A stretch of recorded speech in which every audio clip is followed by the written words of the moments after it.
The day I realized my own daughter saw me as nothing more than a walking ATM was the day I discovered I had been funding my own humiliation for 32 years. I suppose it started the way these things always do, so gradually that you don't notice the erosion until you're standing in a crater where your self-respect used to be. I was 68 years old, a widow of 7 years, living in the same house where I'd raised 2 children and buried 1 husband. My daughter lived 3 blocks away with her family, close enough that I could hear her children playing in their backyard on summer evenings. For decades, I thought proximity meant closeness. I thought being needed meant being loved. I thought providing meant protecting. I was wrong on all counts, but it took me nearly 7 decades to figure that out. My daughter had always been what people politely called spirited. As a child, she threw tantrums that could clear a restaurant. As a teenager, she perfected the art of emotional manipulation, wielding guilt like a scalpel. As an adult, she'd simply refined her techniques. She never asked for money directly. Instead, she'd call crying about the electric bill, or mention how her children needed new winter coats, or sigh dramatically about how expensive everything had become. And I'd write the check. Every single time. Over the years, the amounts had grown larger and the frequency more regular. 500 here for car repairs, 2,000 there for an unexpected medical bill, 1,500 for dance classes and summer camps. I told myself I was being a good mother, a supportive grandmother. I told myself this was what love looked like. The first crack in my delusion came on a Tuesday morning in October. I was having coffee with my neighbor, a sharp woman in her 70s who'd never had children but had observed plenty of them from her front porch over the decades. She was telling me about her nephew, who'd just asked her for money to start his 3rd failed business venture. I told him the bank is closed, she said, stirring her coffee with more force than necessary. I'm not an investor. I'm his aunt. There's a difference. I laughed politely, but something about her words stuck with me. The bank is closed. When had I become a bank? When had my relationships with my family become transactions? That afternoon, my daughter called. Her voice had that particular tremor that usually preceded a financial request. The washing machine had broken, she said. The repairman wanted $400, and with her husband's hours being cut at work, they just didn't have it. Could I help? Just this once? Just this once. I'd heard those words dozens of times over the years. I wrote the check, but for the first time, I kept track of the amount in a little notebook. $400. I decided to start recording every request, every payment, every emergency that somehow always landed on my doorstep. The notebook filled up faster than I'd expected. By Christmas, I'd documented over $6,000 in various emergencies: car trouble, medical bills, school expenses, home repairs, unexpected tax payments. My daughter's life seemed to be one crisis after another, each one requiring my immediate financial intervention. But it was New Year's Eve that shattered the last of my illusions. I'd been invited to my daughter's house for dinner. Nothing fancy, she'd said. Just family. I arrived with gifts for the grandchildren and a bottle of wine, expecting the usual chaos of family gathering. Instead, I walked into what was clearly a party that had been hastily downgraded. The dining room table was set with her good china, the expensive set she'd registered for when she got married. There were flowers in crystal vases, real cloth napkins, and what looked like the remnants of an elaborate cheese board. In the kitchen, I glimpsed empty bottles of wine that cost more than I spent on groceries in a week. My daughter's husband looked uncomfortable when he saw me, and I caught him shooting pointed looks at my daughter. She was wearing a new dress, something silky and obviously expensive, and her nails were freshly manicured.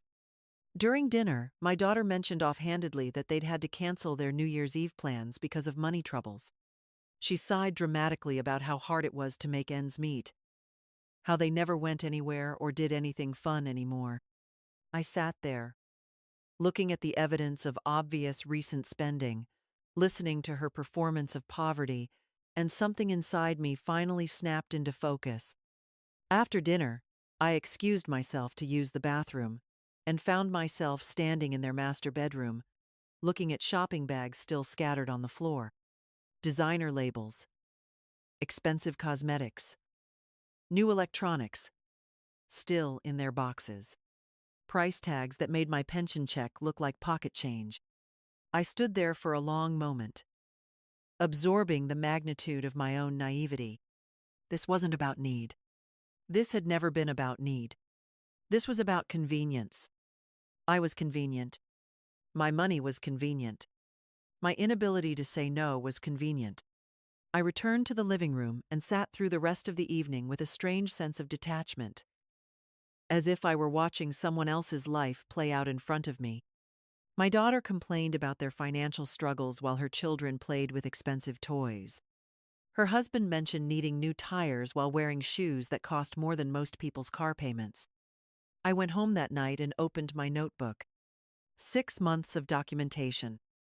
Nearly $10,000 in emergency assistance.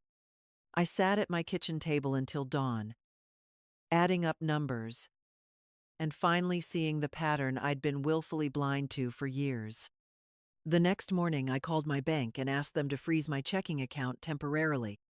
I told them I was reviewing my finances and needed to prevent any unauthorized withdrawals. Then I sat down and wrote a letter to my daughter. I didn't mail it. Instead, I waited. The call came 3 days later. My daughter's voice was strained, urgent. The electricity was going to be shut off, she said. They needed $500 immediately, or the children would be left in the dark and cold. I took a deep breath and said something I'd never said before in 32 years of motherhood. No. The silence on the other end of the line stretched so long, I thought the call had dropped. Then my daughter's voice came back, confused and slightly irritated. "What do you mean, no?" "I mean no," I said. "I can't help you this time." "But Mom, the electricity, the children." I suggested she call the utility company to arrange a payment plan. I suggested she look into local assistance programs. I suggested she ask her husband's family for help, or perhaps liquidate some of the expensive items I'd noticed in her home. Another long silence. Then her voice changed, became sharp and accusatory. "What's gotten into you? You've never acted like this before. Since when do you not care about your own grandchildren?" "I care about them very much," I said. "That's exactly why I'm saying no." I hung up before she could respond. The next few weeks were among the most difficult of my life. My daughter launched what I can only describe as a campaign. She called daily. Sometimes, multiple times a day. She enlisted my grandchildren, having them call to ask why Grandma didn't love them anymore.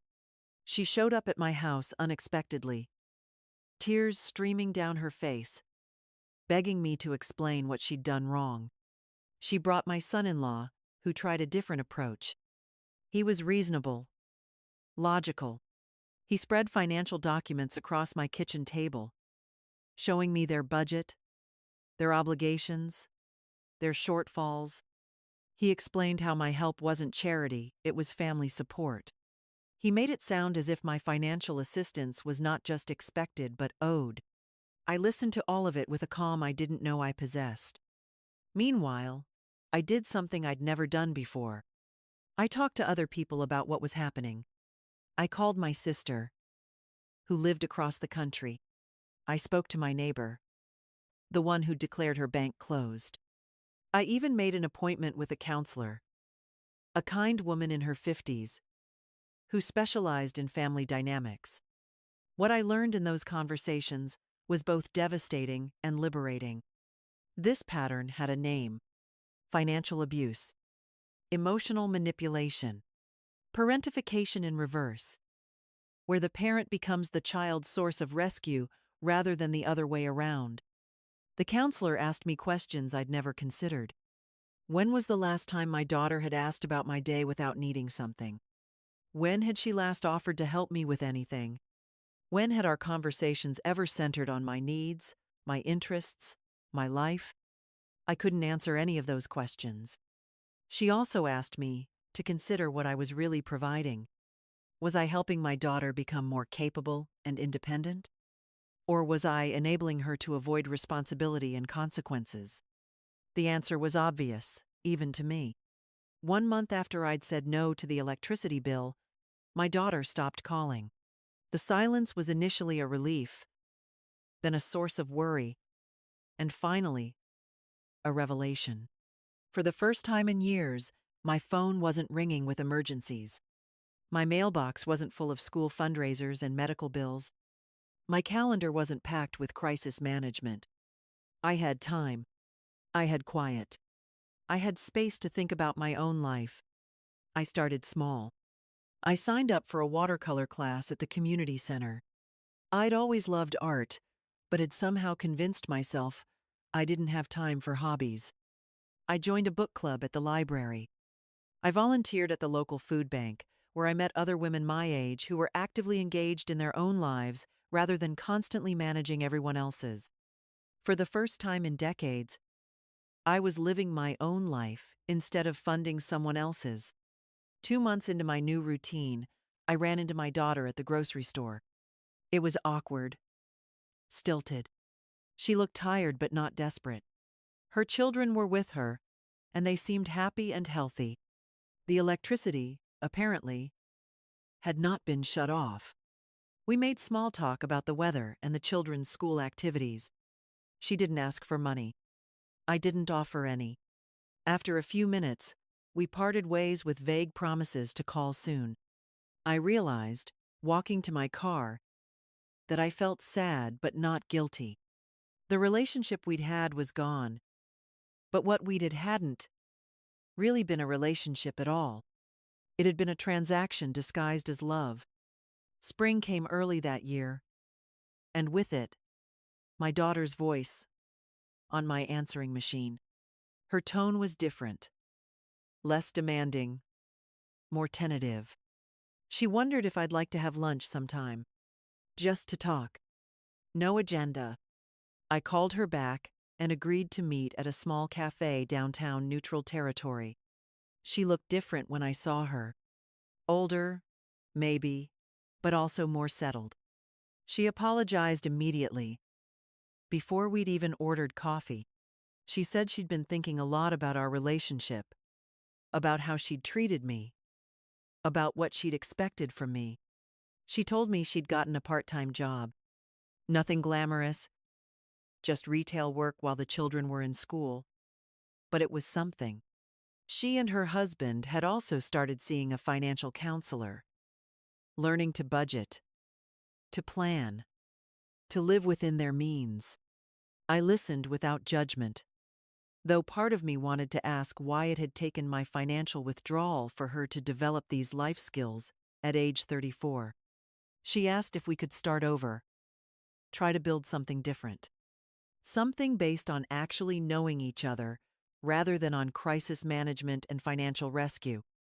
I agreed to try, but with conditions. Clear boundaries.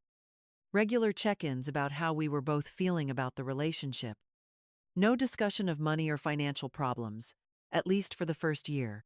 If she needed financial help, she would need to explore other options first and show me her efforts before any conversation about my involvement. She agreed, though I could tell it wasn't easy for her. Our rebuilding process was slow and sometimes frustrating. I had to resist the urge to rescue her when she mentioned small difficulties. She had to learn to relate to me as a person rather than as a resource. We had to discover what we actually had in common beyond our biological connection. It turned out we both loved mysteries and bad reality television. We both worried about the state of the world but found comfort in tending small gardens. We both had complicated feelings about aging and mortality, and the passage of time. These weren't the deep philosophical connections I might have hoped for with an adult daughter, but they were real. They were ours. They weren't transactions. The first time she called just to tell me about something funny one of the children had said, not because she needed anything, I cried after we hung up. I hadn't realized until that moment how much I'd missed simply enjoying my daughter's company. A year later, she gave me a card for Mother's Day. Inside, she'd written a long note about what she'd learned about herself, about money, about family, about the difference between helping and enabling. She thanked me for saying no, even though it had been the hardest thing she'd ever heard from me. She wrote that she finally understood the difference between being loved and being used. I kept that card on my refrigerator for months. I'm 70 now, and my relationship with my daughter isn't perfect. We still have disagreements. She still sometimes looks at me like I'm being unreasonable when I maintain my boundaries. But we also have something we never had before: respect. She respects my right to my own money, my own time, my own decisions. I respect her ability to handle her own problems, even when it's difficult to watch. More importantly, I've learned to respect myself. I've learned that love doesn't require financial sacrifice. I've learned that helping someone often means not helping them.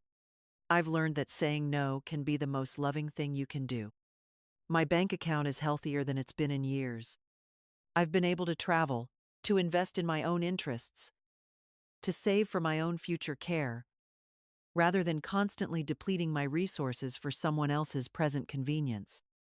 But more than that, my relationships are healthier, not just with my daughter, but with everyone in my life. I no longer automatically say yes to every request, every demand on my time and energy. I consider each situation carefully, weighing my own needs against others' wants. I think about my neighbor, the one who declared her bank closed, and I understand now what she meant. It wasn't about being stingy or uncaring. It was about recognizing the difference between genuine need and manufactured crisis. It was about understanding that some people will take as much as you're willing to give, not because they're evil, but because that's the dynamic you've created together. Some evenings, when I'm watering my garden or reading in my favorite chair, I think about all the years I spent writing checks and managing other people's emergencies. I don't regret the love I felt or the genuine desire to help, but I do regret not understanding sooner that real love sometimes looks like disappointment, boundaries, and the space for people to develop their own strength. The bank is closed now, and what's opened instead is something much more valuable: a life that belongs to me, relationships based on genuine affection, rather than financial dependency, and the knowledge that my worth isn't measured by my willingness to solve everyone else's problems.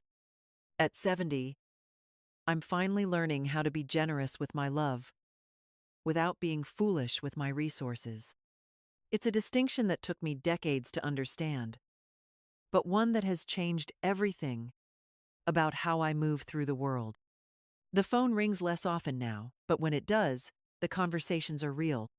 The crises belong to their owners, and I belong to myself.